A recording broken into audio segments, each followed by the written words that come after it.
Shaitan, why did he ask for time? He knows punishment is coming. He knows it's not that far away. What's he hoping to gain? He knows for a fact he will not avoid Allah's punishment. He knows for a fact that he's been rejected. There is no success for him at the end of all of this. There is no saving himself. There is no asking for forgiveness. He's given up on all of those things. He's gone far away from all of those things. He's made up his mind. So what's he going to accomplish? In his mind, so long as I can prove to Allah that I'm not the only failure. I'm a failure, sure. But my success will be if I can prove that they're also a failure. Aha, see, you think I'm a loser? They're losers too. And I'll prove it to you. Just give me time. This is his success. In his head, that's a goal. And you know what? That's a goal like a virus that he infects other people with. There are some people in whose life the only thing is, I don't care if I accomplish or not. I just want to make sure this one doesn't accomplish. I just make sure this one doesn't get. This is exactly what happened later on in this surah, in the story of Habil and Qabil. They both offered a sacrifice. One sacrifice was accepted and the other says, well, how was his accepted? I don't care if mine was accepted or not. I can't have him be successful. That bothers me. Jealousy even between human beings. Jealousy between siblings, between loved ones, between spouses, between parents. I've even met children that have said to me, you know, I don't like my parents. Why don't you like my parents? Because they love each other so much, it bothers me. Really? That bothers you? Yeah, because I know I'm never going to have anything like that. It just makes me jealous. Whoa, that's heavy. I mean, it sounds weird and funny, but it's actually pretty heavy. That a person can actually feel that. Shaitan can make you want something. Even if you're not going to have it, I wish they didn't have it. So long as they're miserable, I just want to make sure they're miserable, then I'll be happy. There are some people who might just be, you know, they're okay so long as they don't hear from you. But if they find out that you're happy, if they find out that you were smiling, it really bothers them. Like, why is he happy? What just happened? I thought he disappeared. I thought she was miserable.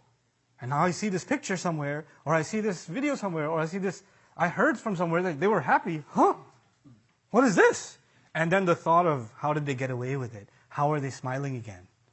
It just eats away at them. They can't get it out of their head. You know? This is from the devil himself. The devil can't see us succeed. And so he tells Allah, give me time and I'll prove my case. But then what he said, he didn't even hide what he's going to do and how he's going to do it. He actually laid it all out. And Allah laid it all out for us, because part of guidance, part of knowing the road, is knowing the dangers on the road. So know your enemy. Allah didn't just give us directions. Here's how you get to heaven. Well, here are all the obstacles on your way to heaven. Here's all the obstacles that will keep you from succeeding. And here's your enemy waiting for you. So he says to Allah, قَالَ فَبِمَا أَغْوَيْتَنِي. And it is only because you made me turn the wrong way. This is what he says to Allah. It is only because you made me turn the wrong way. Who does he blame? Allah. This was your scheme. This was your plan. You knew it would bother me that Adam is made from dirt, and you messed, because you're all-knowing, you messed with me anyway, and you made me sin. It's your fault, not my fault. You got me into this. You did this to me. You just don't like me. You have it out against me. You're the one who cursed me. You're the one who doesn't want me to be forgiven. And because you did this to me, I'm going to do this to these human beings that you love so much. So the first part of that is blaming Allah. And because in his response, you know, you could see, first he refused to do sajda. That was a distance away from Allah.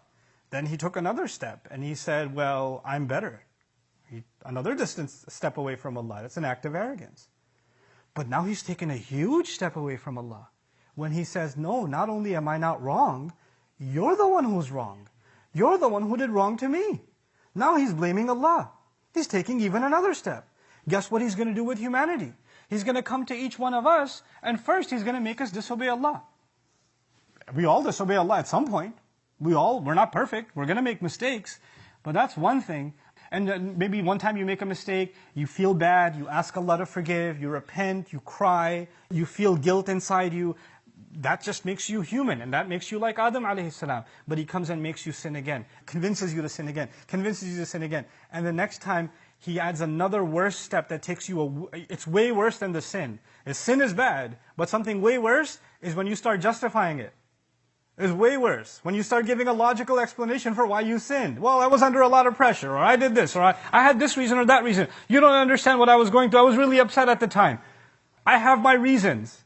When you start doing that, you're being like the devil. He's taking another step away. Taba'ada, shatana. Another step away from Allah. But the worst of it all is someone keeps going down a road of sin, and then when you say, why are you going down this road? You say, Allah wants it this way. You know, if Allah wanted, I would have been a better person. I don't even know why He hates me so much. God just doesn't like me. What has He done for me? And you find people that have now drowned themselves in sin, now speaking about Allah in that way, exactly the step-by-step procedure Shaitan took to take another step, another step, another step, before he's an infinite number of miles away from Allah. This is taba'ada. And all of this out of his rage. Fueled by the fuel of this vehicle is his rage. So he will want that for humanity.